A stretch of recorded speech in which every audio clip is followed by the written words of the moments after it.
Hey, what's going on YouTube? I'm Dark Jack, and in this video I'll go 65-1 on the map Raid in Black Ops 2. I'm using the M8 carbine, which is an amazing gun. It's probably my favorite assault rifle in the game. It is a burst fire weapon that fires 4 bullets per burst, so it takes 3 bullets to kill someone at close range and 4 bullets at long range. So it's an amazing gun. I highly recommend that you try it out. And I'm running VSAT, Dogs, and Swarm. Believe it or not, this is actually my first game using this setup. I've never used VSAT, Dogs, and Swarm before, and this is my first game trying it out. And I go 65-1 using it for my first time. And I'm playing with some really good friends of mine. These guys are great Call of Duty players. Many of them are as good as me or better than me. And so that makes getting a VSAT, Dogs, and Swarm extremely easy because they get 2 VSATs before I get mine.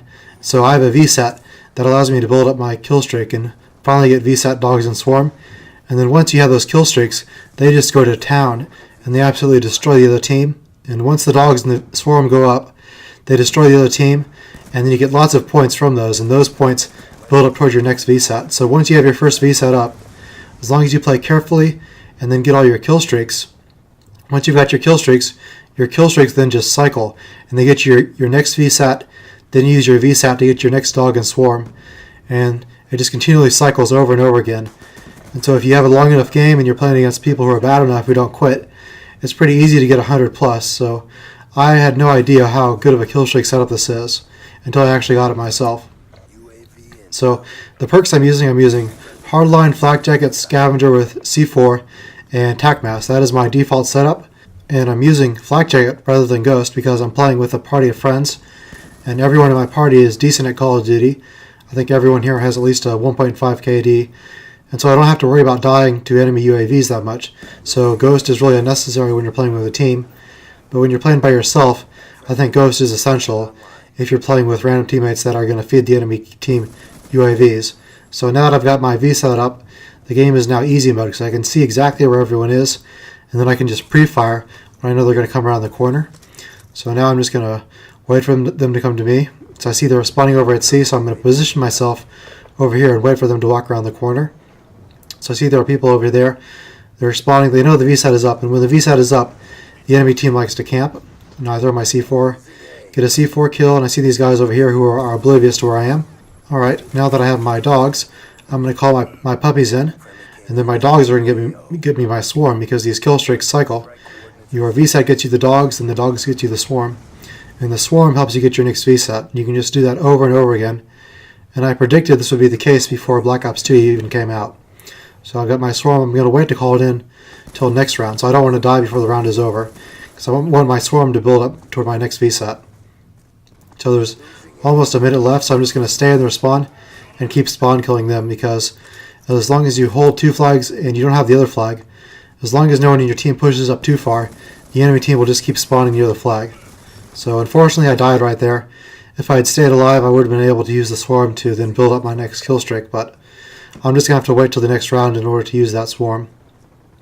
Because right there, I was playing too aggressively, and when the VSAT is not up, you have to play defensively, and you have to camp for your kill streaks, essentially, if you want to be a smart player who has a high kill-death ratio. Because people who are not very good at the game play recklessly. They just run around like a chicken with its head cut off, and then they're easy to kill because they're predictable. You know exactly where they're going to go. Like, right there I should have killed that guy very easily because I knew they're just going to run out of their spawn toward the middle. So I get lucky and take him out. So now the round is over. So at the beginning of the next round, I'm going to call my swarm in, and then my swarm is going to go crazy. So now that the swarm is in, and my teammates called in a VSAT, it's going to be easy for me to build up another VSAT and swarm. And I'm really glad that Treyarch made it so that you can get your kill streaks more than once in a single life.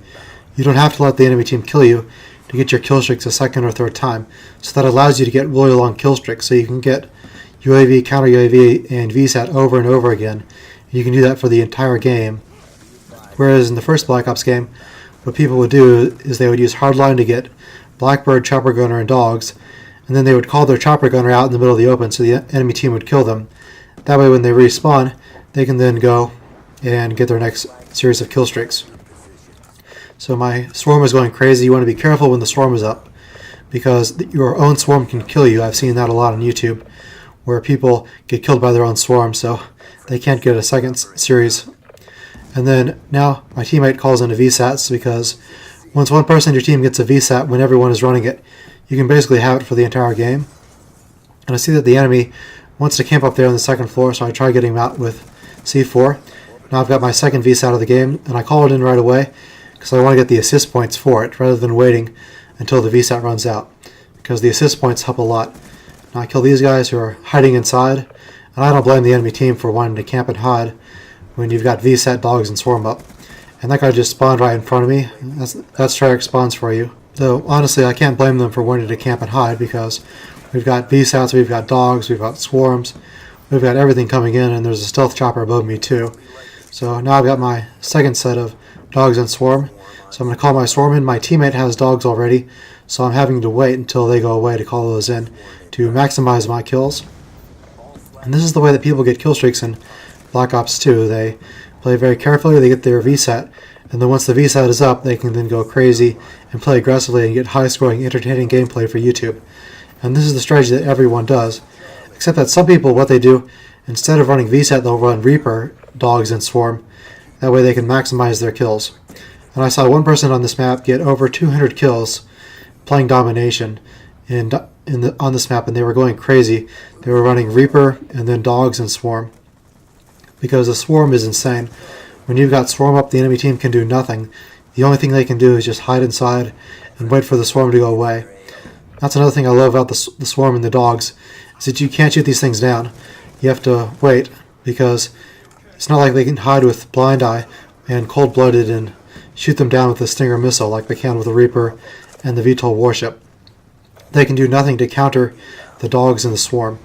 Although they could wear blind eye to try to counter swarm, but if they're right next to their teammates and their teammates are not wearing blind eye, then the swarm will kill their teammates and the blast radius of the explosion will kill them as well. So that was a pretty fun game. It's one of the best games I've had so far in Black Ops 2. I hope you guys enjoyed it. So I'll see you guys later, and I'm out.